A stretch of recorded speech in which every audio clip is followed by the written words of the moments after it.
Je me sens plus en forme aujourd'hui à 63 ans qu'à 43 ans quand j'étais pas malade.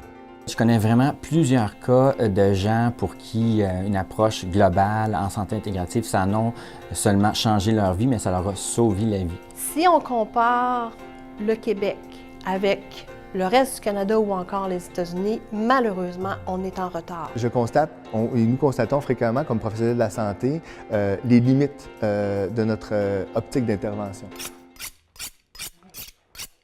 Bien, ma santé a détérioré depuis plusieurs années. Et je ne savais pas ce que j'avais. Et essentiellement, je passais d'un spécialiste à un autre pendant 2 ans. Et finalement, j'ai eu un diagnostic de sclérose en plaques primaire progressive. Quand j'ai eu mon diagnostic, la neurologue qui était très gentille et vraiment très humaine, elle m'a dit ça va aller en empirant.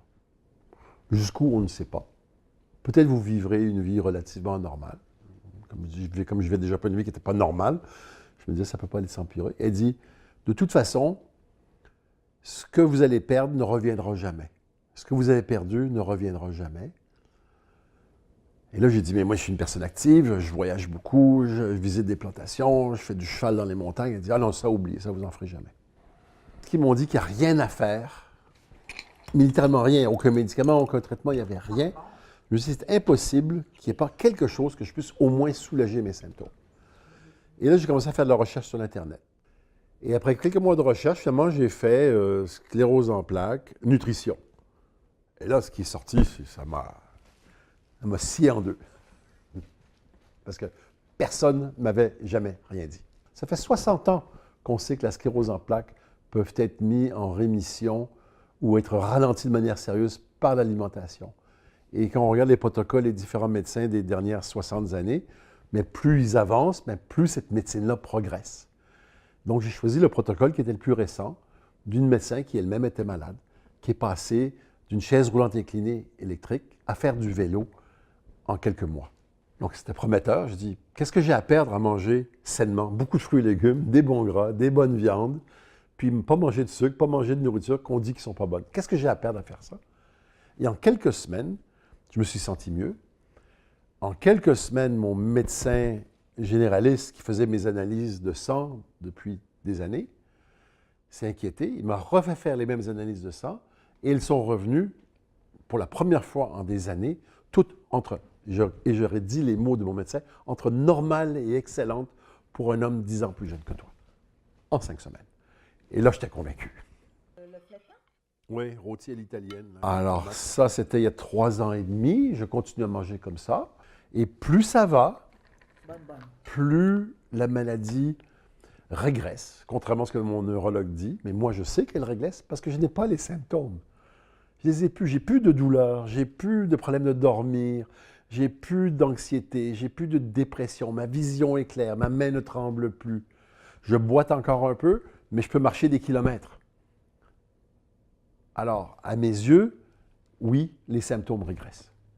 Comment se fait-il que les usagers, à travers la lourdeur de la maladie, doivent par eux-mêmes trouver ces solutions-là? Ça, je trouve ça dommage parce qu'ils devraient pouvoir être accompagnés.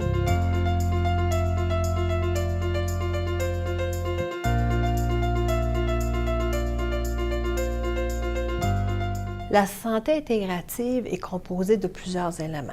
On doit regarder l'individu avec l'ensemble de ses composantes. On parle de bio, psycho, social et spirituel. Il est question d'interdisciplinarité, d'intersectorialité, ce qui inclut aussi la collaboration avec les praticiens en approche complémentaire.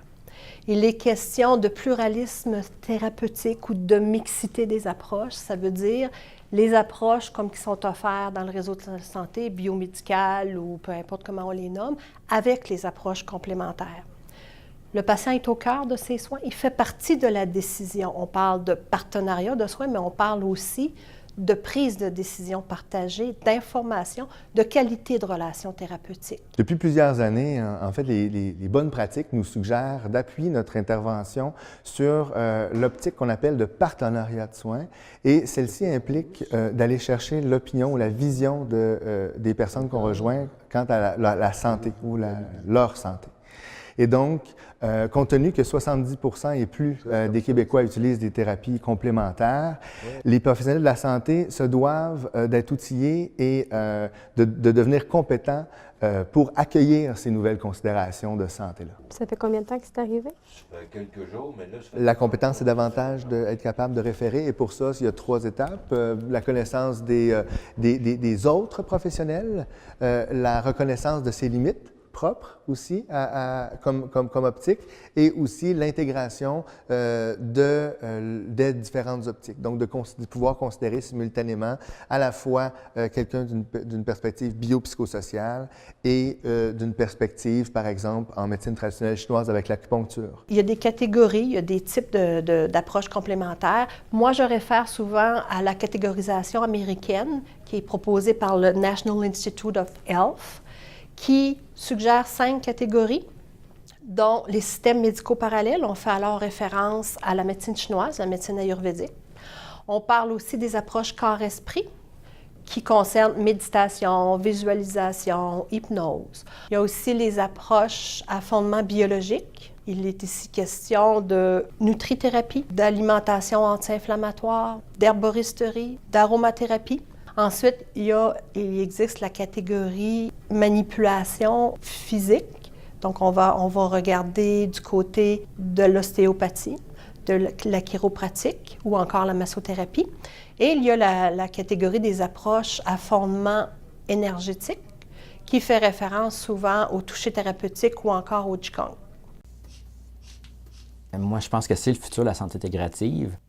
Je pense que les infirmiers et infirmières, on doit absolument avoir un rôle de leadership là-dedans parce que, premièrement, on est tellement nombreux. Donc, tout de suite, si tout le monde travaille ensemble, puis que les infirmiers et infirmières développent ces connaissances-là au niveau de la santé intégrative, on va pouvoir avoir un impact beaucoup plus rapide, puis une synergie là, pour finalement redonner une meilleure santé à nos patients. Des fois que j'arrive au Québec, ils me disent de ne pas venir parce qu'il y a un problème avec mon sang. On est bon à coacher nos patients. Donc, on les accompagne, on les supporte, on leur donne la connaissance, on leur enseigne ce qu'il faut savoir au niveau de leur santé. On les aide aussi à naviguer le système de la santé, puis à faire, finalement, pour aussi les aider à prendre les meilleures décisions en ce qui les concerne, puis aussi faire les liens avec les différents professionnels de la santé. On peut regarder du côté de l'Organisation mondiale de la santé, les enlignements de l'OMS sont très clairs. En implantant la santé intégrative, en introduisant les approches complémentaires, en permettant non seulement la collaboration avec les praticiens en approche complémentaire, mais en les introduisant dans un système de santé, c'est qu'on permet d'améliorer, bien sûr, la santé et le mieux-être de la population. On permet de réduire le taux d'hospitalisation, le taux de consultation médicale, qui réduit aussi le taux de mortalité, meilleure satisfaction chez les patients et chez les cliniciens. Et en bout de ligne, inévitablement, on réduit les coûts.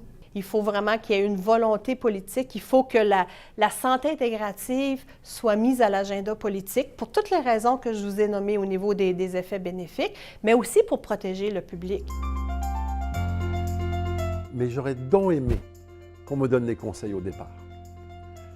Et quand j'ai déjà parlé à une infirmière traditionnelle, je lui ai dit, mais elle me faisait une analyse, elle me disait, mais qu'est-ce qui se passe? Vos symptômes disparaissent. Je dis, mais je suis ce régime-là. Ah oui, effectivement, il paraît que ça marche. Je dis, mais vous étiez au courant? Elle me dit, oui, mais pourquoi elle n'est pas recommandée? Ah, les gens trouvent ça trop difficile, puis ils ne le suivent pas, donc on ne le recommande pas. Et ça, je veux dire, c'était la seule grande déception que j'ai eue du système médical. C'était qu'on pouvait m'offrir une solution et on ne me l'a pas donnée par préjugé, par négligence, par structure du système. J'ai trouvé ça dommage.